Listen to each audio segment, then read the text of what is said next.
3, 2, 1.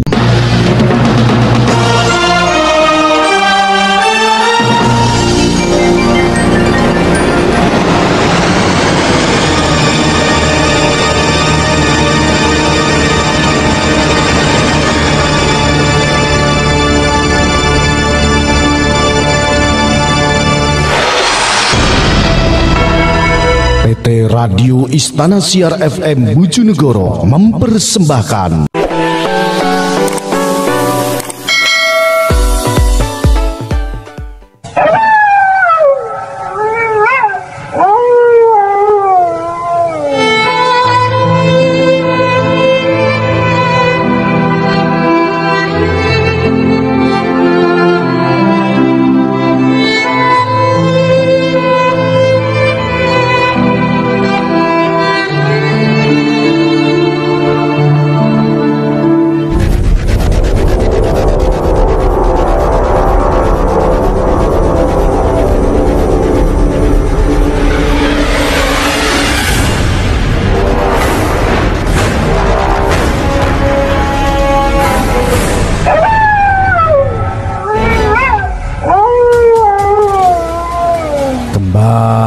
tim Jimat punya cerita dengan judul Ngelairno Ditulungi Demit Rumah Sakit Lawas.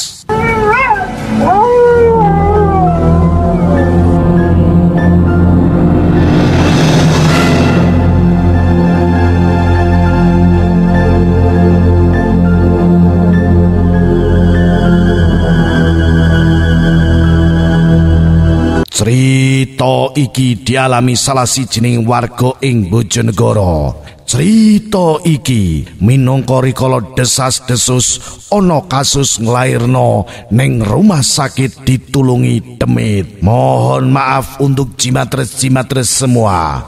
Nama orang yang mengalami kejadian misterius ini sengaja kami samarkan.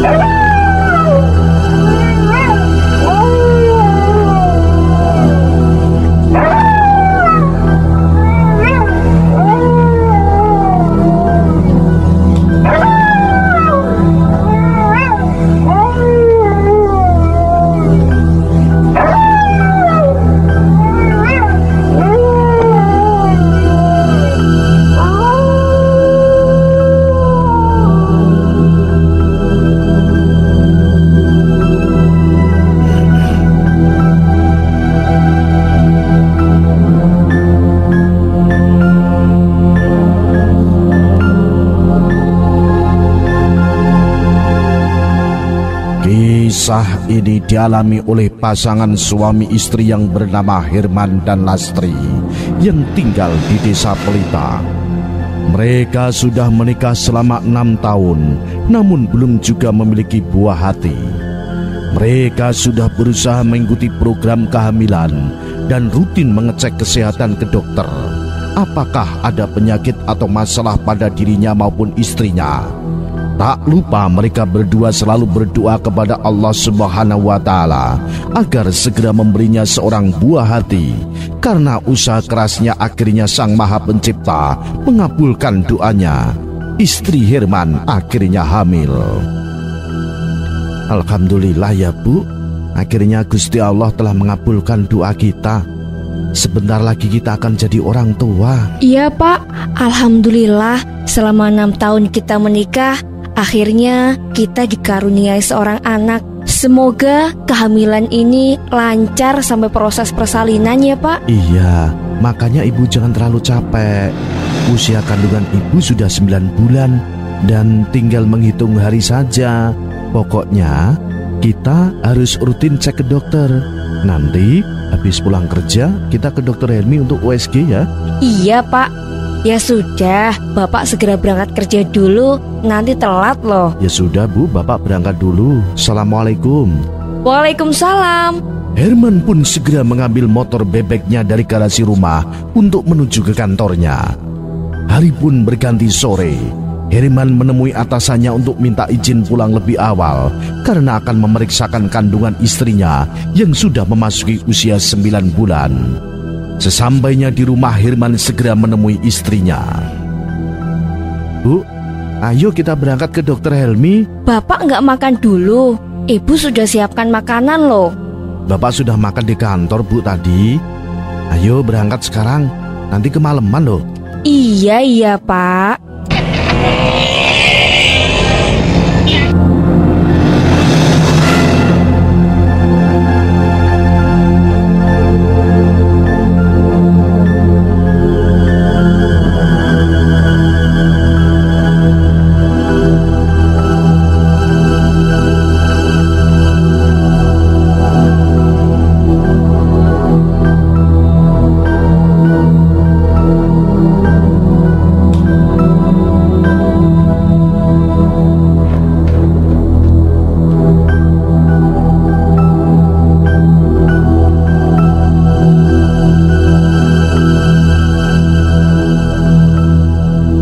Perjalanan ke tempat praktek Dr. Helmi ditempuh selama 1 jam karena memang rumah Herman terletak di desa terpencil, sehingga untuk ke kota harus menghabiskan banyak waktu.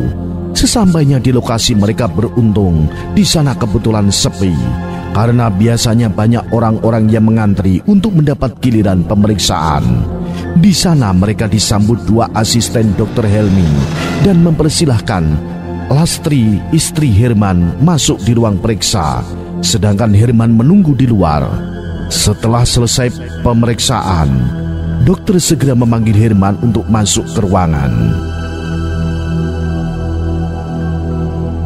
Silakan duduk, Pak Herman. Terima kasih, Dok. Bagaimana keadaan istri saya dan bayinya? Alhamdulillah, Pak. Istri dan anak Bapak dalam kondisi baik. Janinnya tumbuh dengan sempurna dan diperkirakan istri Bapak akan melahirkan 3 hari lagi. Sambil menyerahkan hasil USG-nya. Iya, Dok, terima kasih banyak.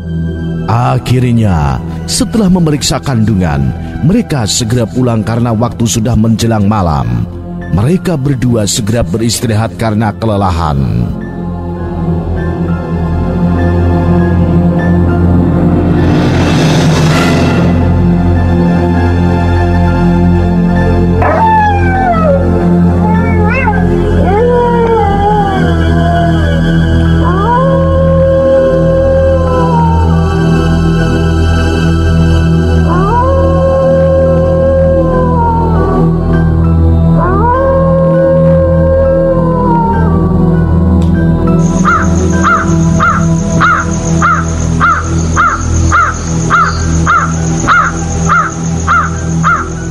Tepat di hari Kamis, Herman menerima gaji dari kantornya.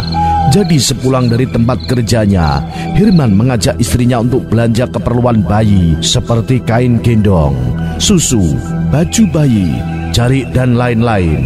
Sehabis membeli keperluan bayi, Herman mampir ke rumah makan di pinggiran jalan untuk makan. Tak terasa, jam sudah menunjukkan pukul 22.30 malam. Herman dan Lastri bergegas hendak pulang. Ketika di parkiran motor, perut Lastri mengalami kontraksi hebat. Aduh, Pak, perutku rasanya mau melahirkan, Pak. Aduh, gimana nih, Bu? Tempat Dokter Helmi masih jauh lagi. Aduh, Pak, cepetan, udah nggak kuat. Air ketuban Lastri mulai merembes. Melihat istrinya merintih kesakitan, akhirnya Herman segera menyalakan mesin motornya dan menyisiri jalan untuk mencari rumah sakit terdekat. Ketika melewati jalan, ia melihat gedung tua dengan papan bertuliskan Rumah Sakit Istana. Mereka melihat rumah sakit itu ramai sekali. Tanpa pikir panjang, Herman masuk gerbang gedung itu, memapah istrinya, berjalan menuju suster jaga dan satpam. Namun, ketika itu satpam sedang tertidur lelap sehingga ia tak menghiraukan. Herman menyapa dan minta tolong kepada suster penjaga. "Selamat malam, suster. Tolong, istri saya mau melahirkan." Tanpa bicara, suster itu tersenyum dan menganggukkan kepala. Lastri kemudian dibawa oleh 2 orang suster dan 1 dokter yang menangani proses persalinan. Salah satu suster itu mengambilkan kursi dorong dan menyuruh Lastri duduk di atasnya. Lalu mereka membawa Lastri menuju ruang persalinan yang terletak paling ujung rumah sakit itu. Herman tetap ikut mendampingi istrinya saat dibawa ke ruangan persalinan. Namun sesampainya di sana, hanya Lastri, dokter dan 2 suster tadi yang boleh masuk. Herman sendiri diminta menunggu di luar ruangan.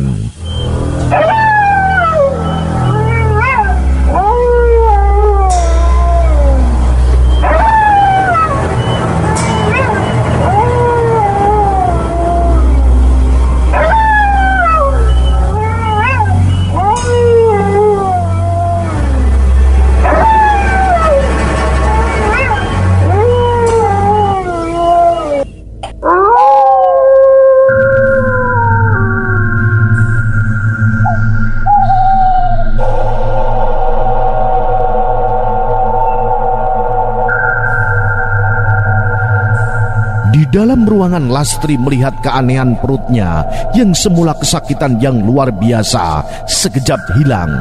Hanya 5 menit proses persalinan selesai. Bahkan bayinya pun sudah dalam keadaan bersih tanpa darah. Dokter yang wajahnya masih ditutupi masker langsung menaruh bayinya di dekat Lastri. Ia melahirkan tanpa rasa sakit sedikit pun. Herman yang menunggu di luar mendengar suara tangisan bayi. Alhamdulillah anakku lahir, ucap syukur Herman dalam hati. Istrinya pun dipindahkan di kamar inap pasca bersalin. Herman pun mengucapkan terima kasih pada dokter itu. Terima kasih dok, telah menolong istri saya melahirkan dengan selamat. Tapi dokter wanita itu tidak menyaut, hanya tersenyum dan menganggukkan kepalanya. Dilihatnya istrinya tampak lemas tak berdaya. Alhamdulillah ya, anak kita lahir dengan selamat. Bu, aku pulang dulu ke rumah. Mau memberi kabar orang rumah serta mempersiapkan keperluan anak kita dan membawakan baju bersih buatmu, kata Herman sembari tersenyum bahagia atas kelahiran anak pertamanya. Iya pak, hati-hati di jalan. Cepat kesini lagi, ibu takut sendirian. Iya bu, iya. Herman pamit pada istrinya dan mencium kening istrinya dan anaknya yang dibungkus kain jarik. Herman segera bergegas pergi meninggalkan ruang bersalin. Seketika ia melewati lorong-lorong dan melintasi kamar-kamar. Banyak orang-orang yang sakit dirawat di sana. Semua orang itu memandangi Herman dengan wajah tanpa ekspresi. Wajah mereka hanya datar dan semua pucat pasi. Herman mencoba bersikap ramah dengan menyapa salah satu pasien, tetapi tak ada jawaban. Semua diam. Suster dan dokter juga banyak yang lalu lalang, tapi mereka semua diam. Mulai ada kejanggalan yang dirasakan Herman. Saat itu bulu kuduknya mulai merinding.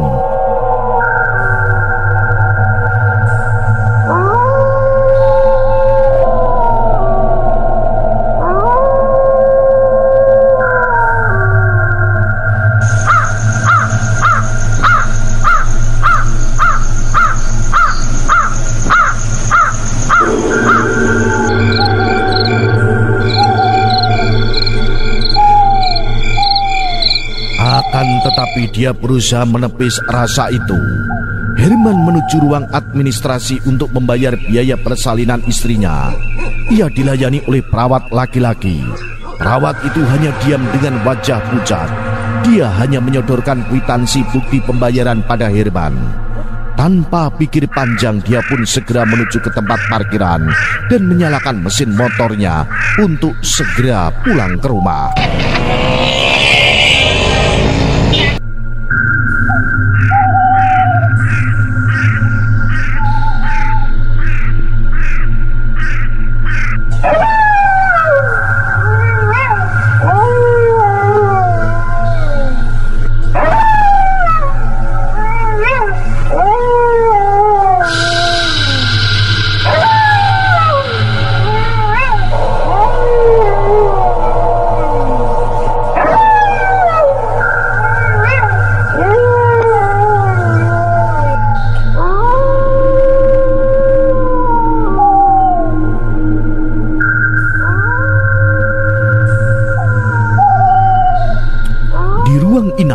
Lastri yang sendirian melihat dokter yang menanganinya melahirkan masuk ke ruangannya untuk mengambil wadah berwarna perak yang berisi plasenta atau ari-ari anaknya.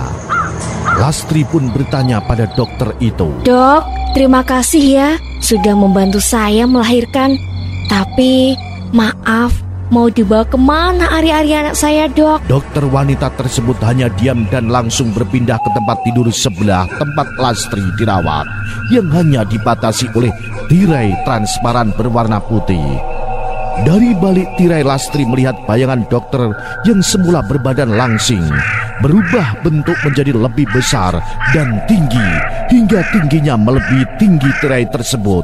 Dengan rambut panjang yang awut-awutan, bentuknya mengerikan.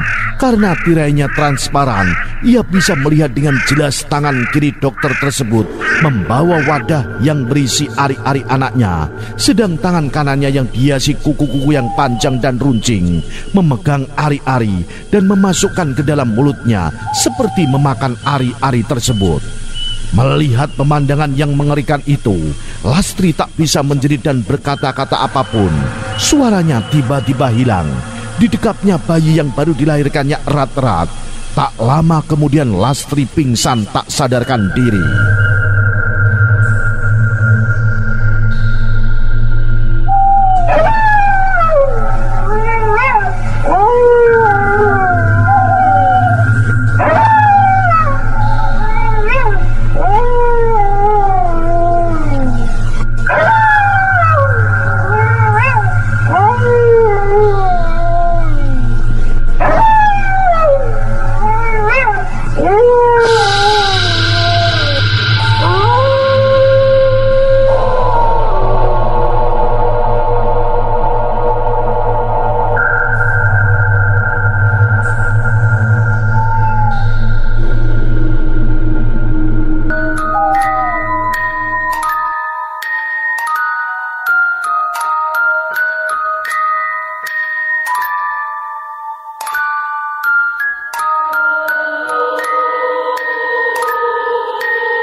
Esok harinya jam 3.30 pagi, Herman kembali ke rumah sakit untuk menjemput istrinya pulang.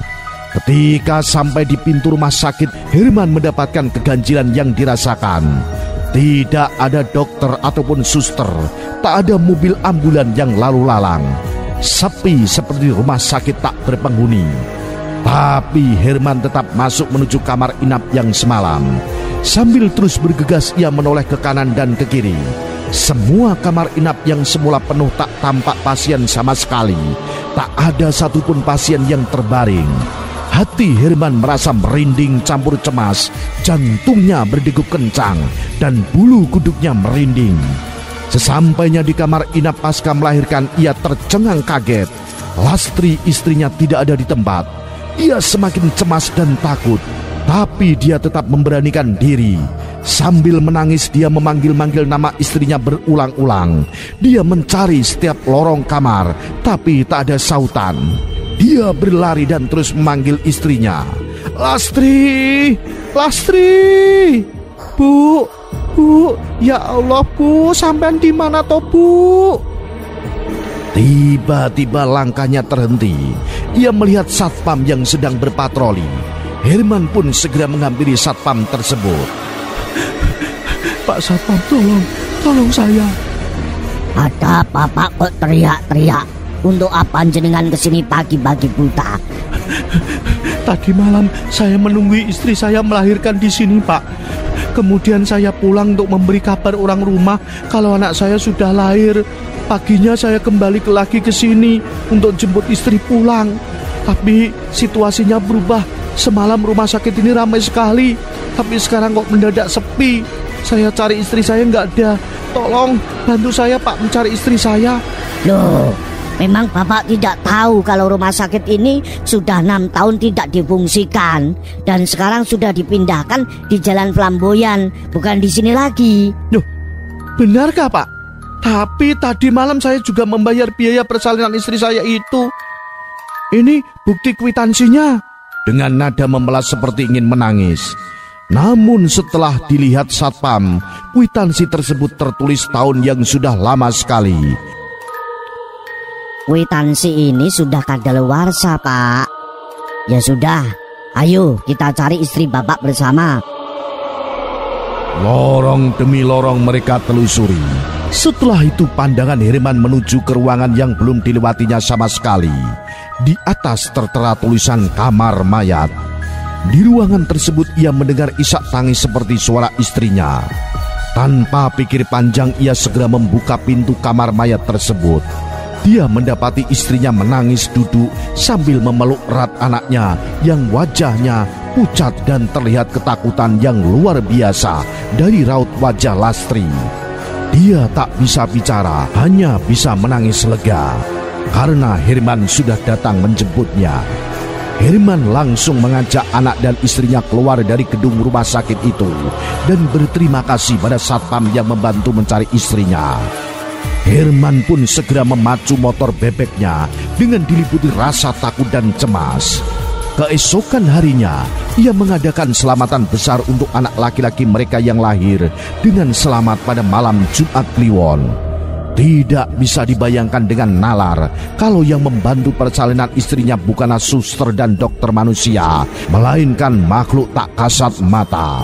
Namun ari-ari bayi Lastri tidak ada, mungkin diambil oleh dokter wanita yang dilihat Lastri semalam yang membuatnya ketakutan setengah mati. Meskipun begitu ia berterima kasih kepada tim dokter dan suster dari dunia lain karena sudah membantu persalinan anaknya dan melahirkan tanpa rasa sakit. Itulah kisah pengalaman Herman dan Lastri. Semoga tidak terjadi pada kita. Salam Jimatres dari Kauman. Salam misteri. Au!